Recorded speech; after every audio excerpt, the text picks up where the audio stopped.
অবশ্যই আমাদের একটা লক্ষ্য আছে, যেহেতু সামনে ওডিআই ওয়ার্ল্ড কাপ এবং এটা স্টার্ট করতে হবে আমাদের।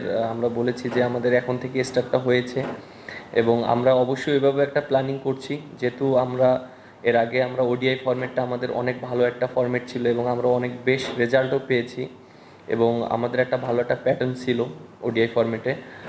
আর বেশ কিছু অনেক সিনিয়র প্লেয়ার ছিল, এর জন্য হয়তো একটা অনেক একসাথে অনেক দিন খেলেছে, তারা প্যাটার্নটা ভালো বুঝতে পেরেছে। But at the same time এখন কিন্তু তারা খেলছে না।